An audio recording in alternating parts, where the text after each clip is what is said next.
paraît que plus on est de fous, plus on rit. Ce week-end-là, ils étaient près de 6000 à vouloir se retrouver dans les sentiers. 6000 à vouloir vivre une aventure hors du commun. L'événement du Grand Raid, c'est quand même mondialement connu et ça fait toujours plaisir de faire partie de cette grande fête du trail, quoi. Dès qu'on commence le trail, on entend parler de la Diagonale des Fous. Ça fait longtemps que cette course je l'attends, donc j'ai hâte d'y être maintenant. L'essentiel, c'est arrivé. De toute façon, un Grand Raid, ça se vit, ça se raconte pas. Là, on n'a plus le choix de toute façon, donc prêt, pas prêt, faut aller. Hein. Cette histoire de fou, elle débute un jeudi en fin d'après-midi à Saint-Pierre, dans le sud de l'île. 95 coureurs prennent le départ du Zambrocal Trail, une course relais par équipe de 3 longue de 185 km. Ce sont les premiers à s'engouffrer dans les sentiers réunionnais. À quelques kilomètres de là, on se prépare au grand départ. 2659 fous s'apprêtent à tracer leur diagonale, longue de 165 km. Je suis contente d'être là, j'espère que ça va être une belle aventure et puis que ce sera encore une belle édition. Je suis pas tranquille pour terminer mon Grand Raid, c'est pas vraiment en compétition. Pour l'instant, je suis encore bon, on verra à l'arrivée. C'est une course très dure. Le plus fort qui gagne, c'est avec le ciel. C'est le ciel qui décide.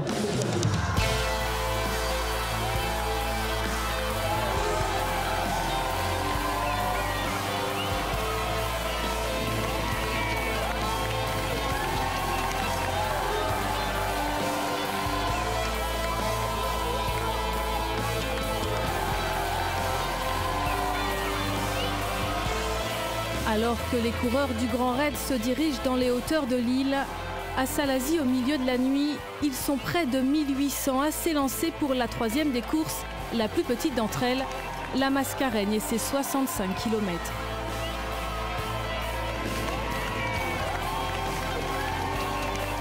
C'est qu'au début, mais faut qu'on finisse. Je viens de la Guadeloupe. Oui. Ouais, je visite la Réunion en marchant. C'est magnifique. Je trouve que c'est parti très très vite, donc je me retrouve dernier. Mais voilà, le but c'est d'arriver à la redoute. 1h30 après le départ, Jordi Gamito et Guillaume Peretti sont en tête. À quelques heures du lever du jour, les deux hommes s'apprêtent à entrer dans le majestueux cirque de Mafate. C'est ça.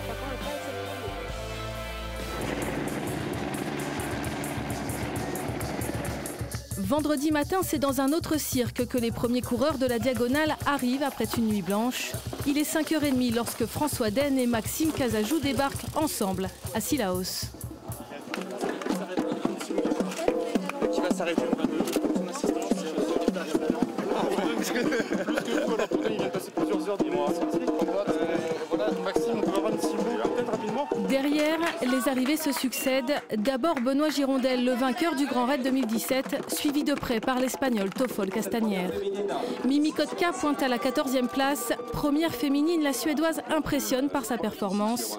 Une autre championne est présente à Sillaos.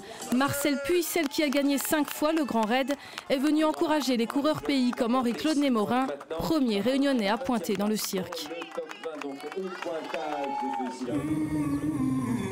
De Sillaos à Mafate, les coureurs doivent franchir le difficile col du Taibit.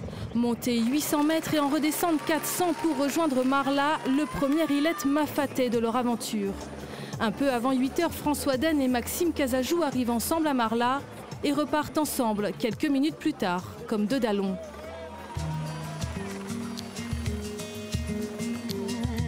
Dix minutes après, c'est Benoît Girondel qui fait son entrée dans le cirque.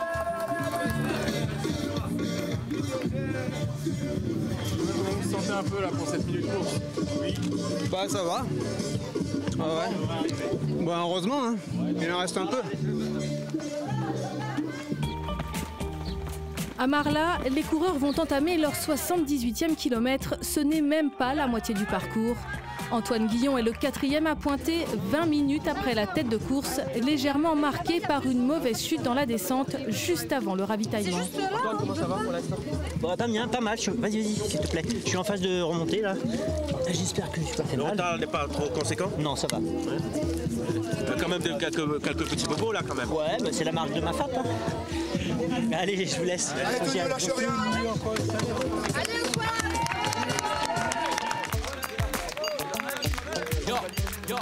Des nouvelles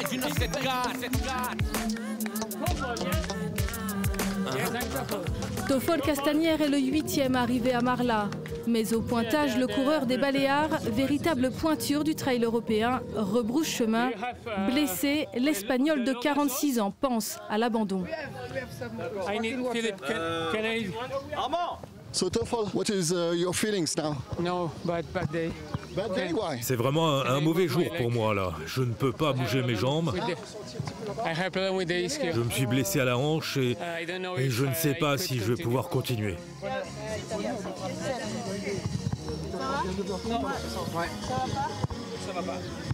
Il avait une douleur à la hanche depuis le 21e kilomètre. Une douleur qu'il connaissait déjà d'avant et qui finalement s'est vraiment amplifiée au cours du temps. Au début ça passait en descente, finalement à la fin plus du tout, donc il est vraiment assez gêné et tous les muscles un à un ont commencé à vraiment s'amplifier. C'est l'heure des premiers gros abandons sur la diagonale. Toffol Castanière et puis Nathalie Mauclair, la double gagnante du Grand Raid. Mimi Kotka survole toujours la course, c'est la première femme à entamer sa traversée mafataise. Mais au pointage, toujours pas de Réunionnais, les bénévoles attendent. Pour l'instant, là, il a passé il est déjà sur le Kaibit, il était en 26e position. On attend de voir, on l'attend avec impatience. Il y a le Rougail Saucisse qui l'attend là-bas. Là. Je crois qu'il y a un nouveau qui descend, peut-être. Peut-être. Allez 11,52. Bravo.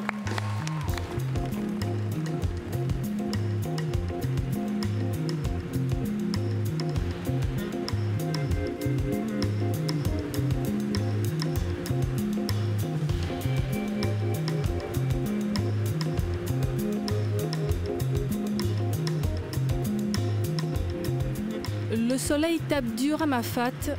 Pas de quoi décourager Den, qui cette fois prend le temps d'échanger quelques mots avant son arrivée à Île-et-à-Bourse. Ça va? J'ai eu plus froid. Pas trop raide quand même la chaleur là? Ça va, c'est encore long. C'est de gérer un peu.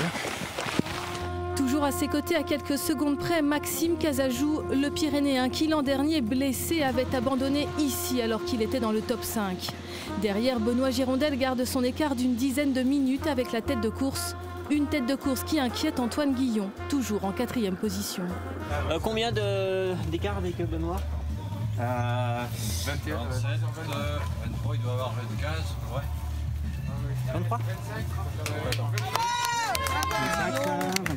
25, ouais, 20 minutes à peu près.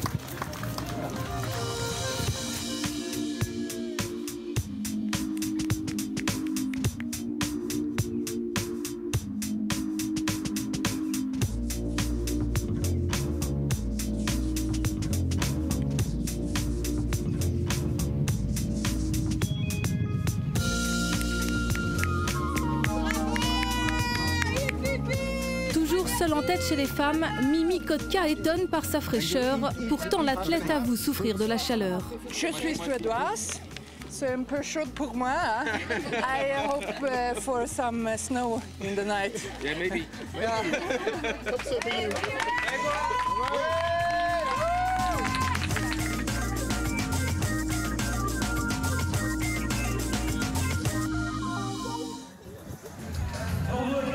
Pendant ce temps, à Saint-Denis, le premier de la Mascarène pointe son nez à la Redoute. L'Espagnol Jordi Gamito a parcouru les 65 km de sentier en 7h35 minutes. Un record puisque son allure moyenne est de quasi 9 km/h. Je suis très content, je voulais faire le Grand Raid cette année. Fait mal la jambe un petit peu et pour ça j'ai changé à la dernière minute. Pour les Mascareignes, le résultat, j'ai pas espéré et je suis content. L'année prochaine, le Grand Raid? Oui, l'année prochaine, c'est la première de la liste. C'est la première fois que la victoire de la Mascareigne échappe à un Réunionnais. Tout de même, le possessionné Gilles C. Félicité termine 2e en 8h11 minutes. Le premier, il était imbattable et le deuxième, on a pu récupérer. Donc, content, ouais. Merci à toute la famille, tous les bénévoles. Le premier te remet la médaille. Très bien. Jordi Gamito, JC, félicité sur la collade. La médaille. Est-ce que vous demandez d'applaudir la part et La médaille du premier. Remise par le premier ou second. Retour dans le cirque de Mafat où à la mi-journée, la fatigue et la chaleur commencent à peser sur les premiers de la diagonale et cassent le lien qui unissait jusque-là Den et Casajou.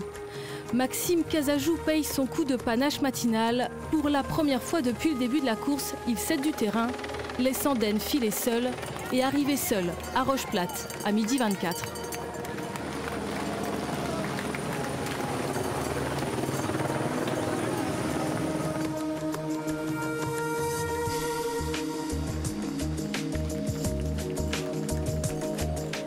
Le grand favori de cette édition 2018 est en position de force pour attaquer le monstre du parcours, la montée du Maïdo.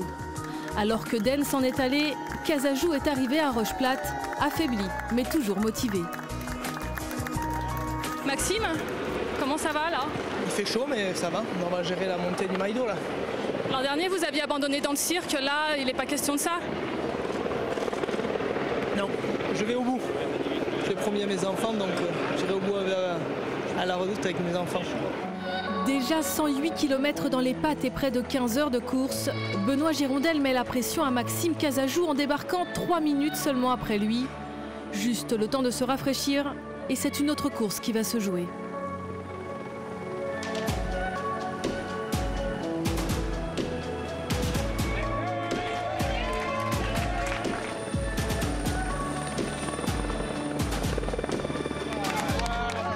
Antoine Guillon est en chasse, comme toujours, malgré sa connaissance du terrain, puisque c'est sa 12e participation à la diagonale. L'Occitan souffre de la chaleur et a du mal à se restaurer.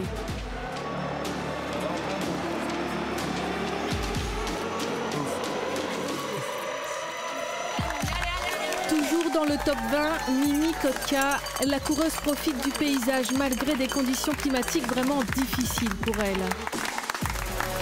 This island de Mafat. Oh my God. Habituée aux distances plus courtes, c'est la première fois que la Suédoise participe à une course de plus de 100 km. La championne commence à montrer des signes de faiblesse, surtout que derrière, une autre athlète gagne du terrain.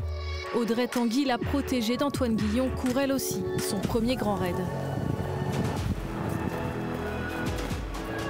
C'est tellement dur. On verra plus tard. Mais là, chaud, franchement, je me dis plus jamais de ma vie, je refais ça. L'ascension du Maïdo, 1000 mètres de montée pour sortir du cirque de Mafat et retrouver ses proches tout là-haut. À ce stade, la Redoute paraît encore bien loin. Grand raid, ça y fait mal et ça y fait mal. La récompense de la Redoute, nous sommes contents quand nous va arriver. Voilà, bravo! François Den grimpe toujours. Seul en tête, le vigneron a définitivement faussé compagnie à Maxime Casajou, qui poursuit tant bien que mal. Den pointe au Maïdo à 15h55.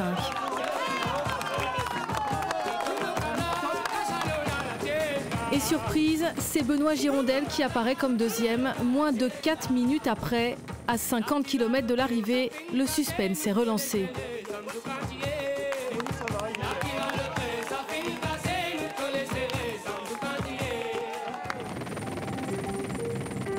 Alors que les premiers fous de la diagonale ont terminé leur traversée de Mafat, pour d'autres ce n'est que le début. Ce vendredi après-midi, Marla prend des airs de camp de survie où l'on se prépare à passer une deuxième nuit blanche dans les sentiers. Premier grand raid ou pas, non? Non, c'est le troisième. Mais toujours aussi dur. Encore plus même, parce qu'on sait ce qui nous attend. Quand on sait pas, on a encore moins cette excuse-là.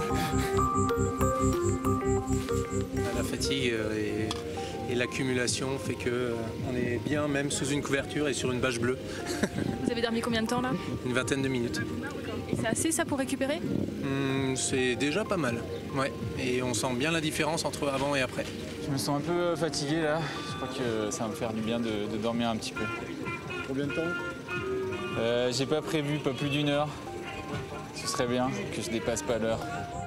Se reposer, se ravitailler, c'est possible grâce au talent des bénévoles. Poulet lentilles. Poulet lentilles.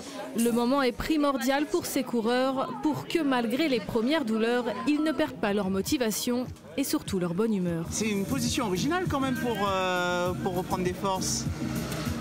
J'inverse le mouvement naturel des ascensions. Je me tends dans l'autre sens. Louis-Félix Lacrampe, c'est un nom prédestiné ça, non? Apparemment oui, mais vous savez, c'est pas nous qui choisissons nos noms. Donc, et moi je viens de la Martinique, donc effectivement les Lacrampes c'est en Martinique.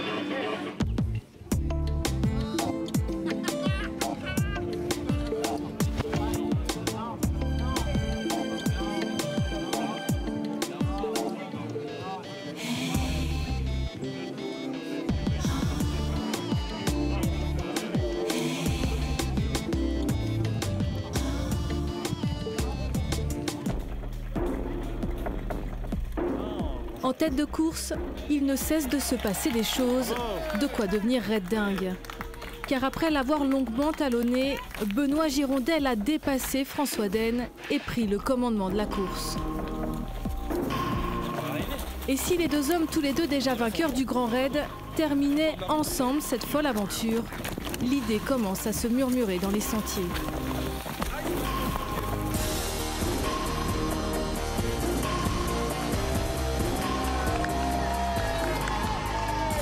À la possession, l'agent SNCF de la Drôme pointe à 17h52. Il a 2 minutes d'avance sur Dene. Ensemble, ils vont attaquer le chemin des Anglais et ses pavés. Le sentier commence à être glissant à cause d'une météo capricieuse. Une vigilance forte pluie a même été émise pour la nuit par Météo France. Ça n'arrête pas les deux hommes dans leur lancée qui, 1 heure plus tard, débarquent ensemble du chemin des Anglais, direction la Grande Chaloupe. Ils sont tous les deux. Voilà. Ils sont tous les deux. Est-ce qu'ils vont terminer la course ensemble? Ils ne nous diront pas ça maintenant. Mais en tout cas, François a rattrapé là son retard d'une minute 45.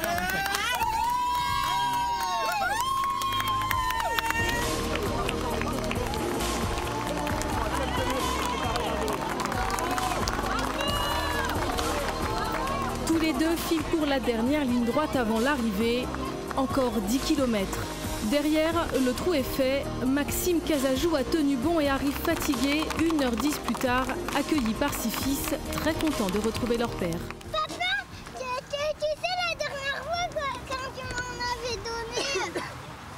Papa, tu sais la dernière C'est bon avec fois. une. C'est bon. Tu sais quand la dernière fois tu m'en avais donné sur le vélo. J'ai eu un peu peur d'être parti devant avec François Dene pendant 100 km. Je me suis dit qu'il allait le payer à un moment. Je l'ai payé, j'ai pu m'en remettre et donc je suis très heureux d'avoir couru devant, d'avoir reçu beaucoup d'encouragement de tous les réunionnais. C'était assez exceptionnel et puis de finir sur le podium.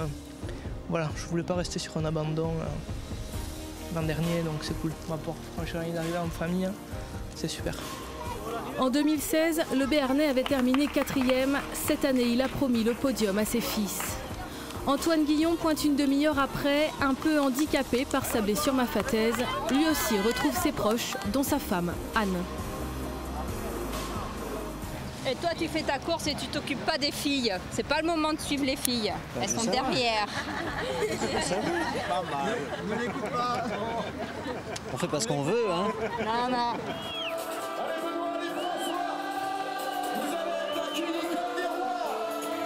À Saint-Denis, c'est l'effervescence. François Dene et Benoît Girondel arrivent ensemble à la Redoute et tracent leur diagonale en 23 heures et 18 minutes.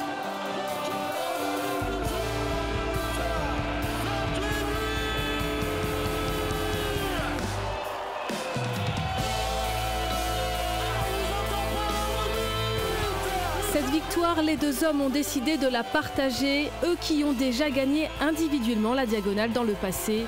Deuxième succès pour Girondel, 4e pour Dene, qui devient ainsi le plus titré de la course avec le Réunionnais Jean-Philippe Marie-Louise. C'est toujours aussi chaleureux et plaisant d'arriver ici. Et merci, je crois qu'à chaque fois j'ai l'impression que vous êtes plus nombreux sur les chemins et sur le stade. Et merci à tous. C'est vrai que c'est une des seules courses où il y a vraiment un engouement sur toute l'île et moi je compare un peu ça à notre Tour de France quoi. Et c'est vrai que le Grand Raid c'est vraiment quelque chose et ça fait plaisir d'être là. Je peux vous applaudir, merci à vous, bravo! Comme prévu, Maxime Casajou rejoint la ligne d'arrivée en famille et complète le podium.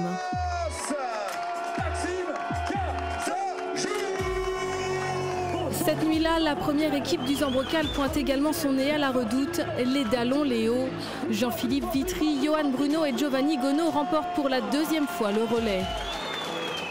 Benjamin Poster est le premier fou de la Réunion à terminer sa traversée de l'île en 28h38.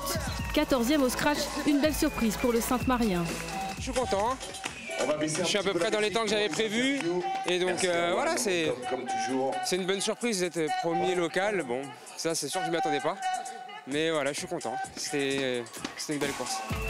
Quelques minutes après, c'est une discrète mais régulière Jocelyne Poli qui pointe à la redoute et termine première féminine, profitant des abandons de Nathalie Mauclair et d'Émilie Lecomte, ainsi que de l'essoufflement de Mimi Kotka. J'ai jamais senti que je pouvais être la première féminine, j'ai juste senti que je pouvais garder ma 4e place.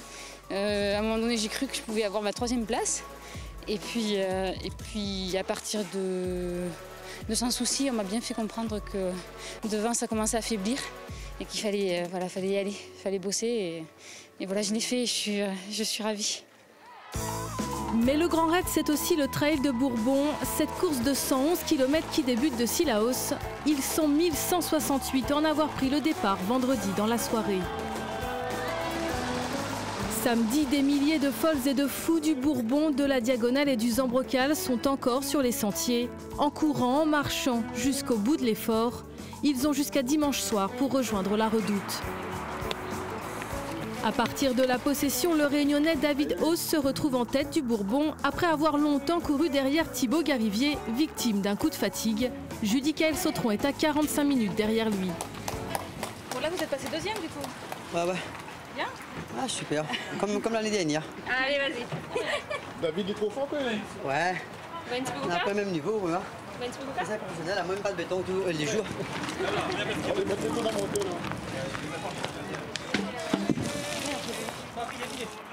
Sur le chemin des Anglais, il fait chaud, dans les 30 degrés, de quoi faire perdre la tête. Et comment ça va là? C'est le 2e matin, près de Nuit Blanche, non? Une seule. Une seule? Jeudi, oui. Et hier soir? Oui, hier soir aussi, 2. On perd la notion du temps? Oui, on perd la notion du temps. Oui, ça va, tranquille. Je découvre toute la difficulté de la diag. Et je m'en souviendrai, je suis pas prêt de l'oublier. Tout le dur. Mais belle expérience, à vivre au moins une fois dans sa vie en tant que réunionnais ou autre. Moi, fatigué, moi, mal au genou, mal toute la nuit. Bah, pas grave. Hein, il faut finir maintenant.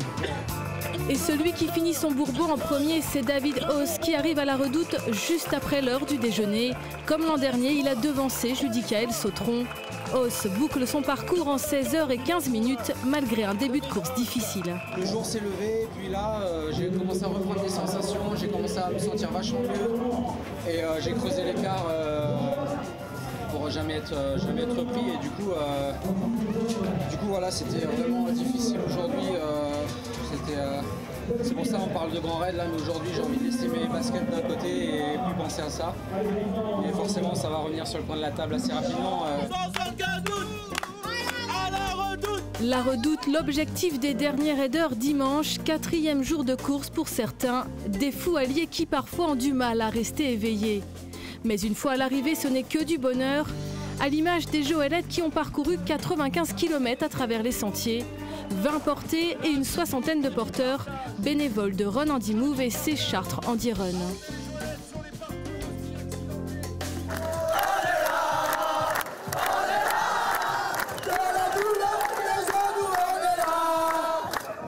Le moins pressé de finir sa diagonale, c'est lui, Jean-Yves Baron, 3 nuits et 3 jours de course.